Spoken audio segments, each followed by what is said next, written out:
So, life as a basketball player is hard. So it's so important to, save, save, save, save, save, save, save, save, and it's it's a great, life lesson to learn, man, especially for, people that come from where I come from.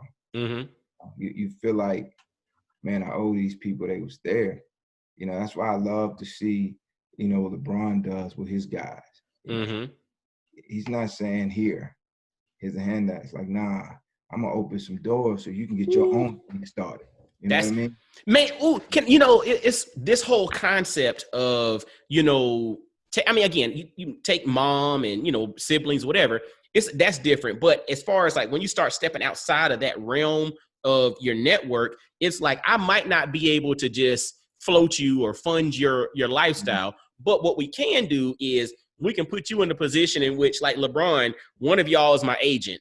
One of y'all is my business manager. One of y'all is, you handle this type of deal or you handle this aspect. And so it's like, I can't necessarily float you, but we might be able to create a position in which you can float yourself. But it also helps the whole global position because then we're all winning.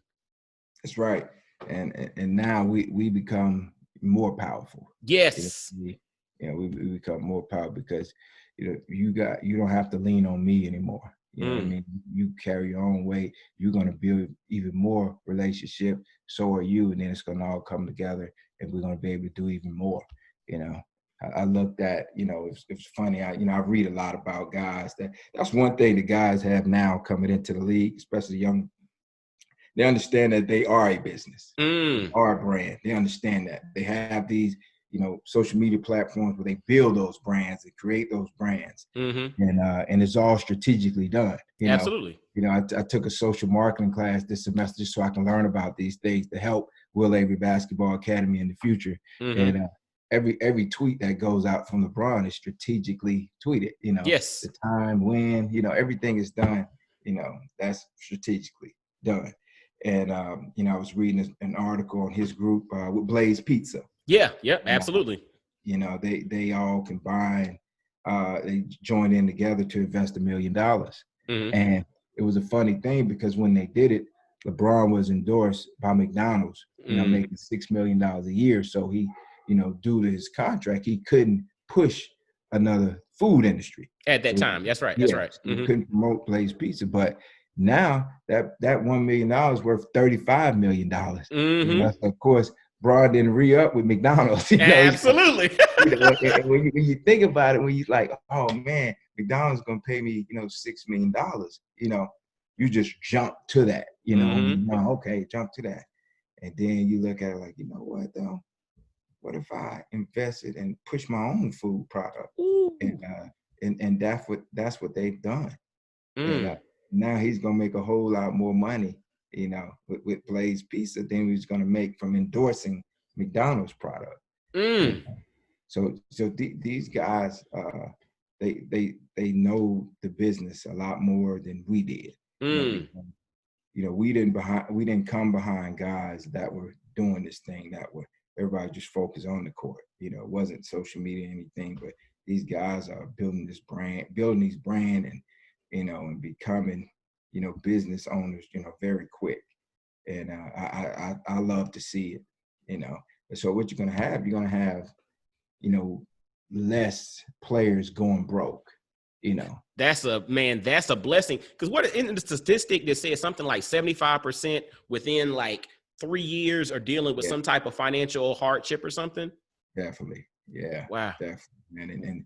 And these aren't the guys that are making, 4 or 5 million, like me. These are the guys that make 100, 200 million in that situation.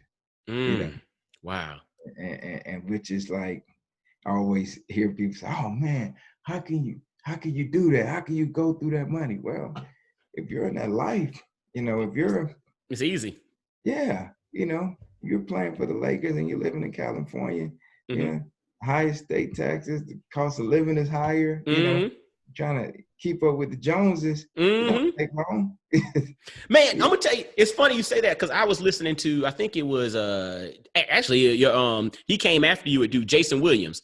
And I remember him talking about how he said, you know, people in almost the exact scenario. He said, you know, folks say, how can you go broke if, you know, you're making all kind of millions? And he said, I'm going to give you the prime example. He said a first class plane ticket from LA to New York round trip might be like $3,000. But because everybody else is not flying first class, they chartering a plane. That's like 30 grand each way. And I'm like, shoot, I want to ball like everybody else. So instead of me flying first class at three grand round trip, I'm chartering a plane from New York to LA and I'm paying 30 grand each way because keeping up with the Joneses. That's right. It's funny with this whole chartered plane thing. So I got introduced to this quick, not myself personally, but Kevin Garnett, that was the only way he traveled at the time. But Garnett is making $21 million a year at the time. So even he, you know, was telling me some things he had to learn, but this is what he does. And you're right, because that 30 number is almost accurate. You know what I mean?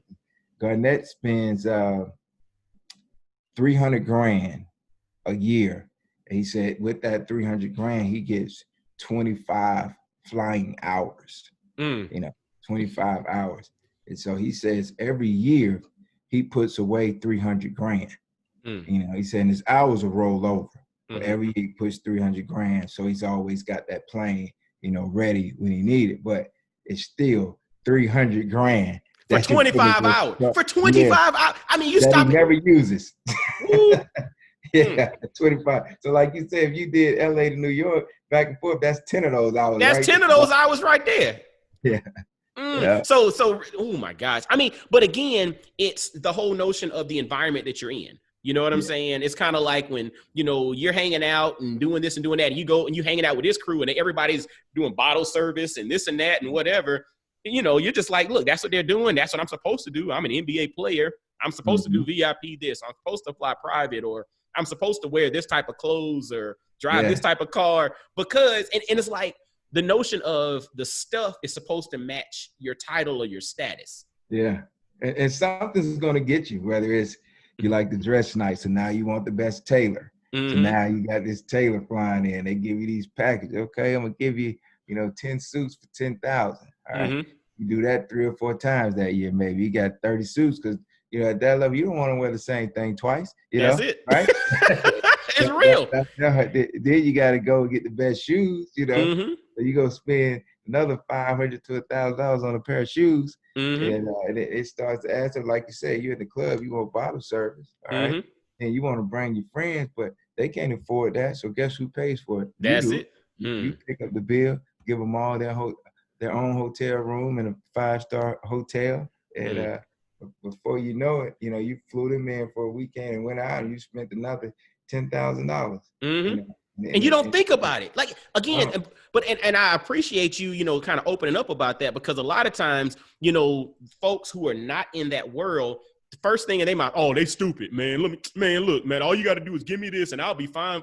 Dude, yes, if you live the same lifestyle that you're living now, but you're not going to, I mean, more than likely, you're not going to the NBA with no matter how big or small your contract and still living in your, you know, 2-bedroom condo in South Augusta, you know.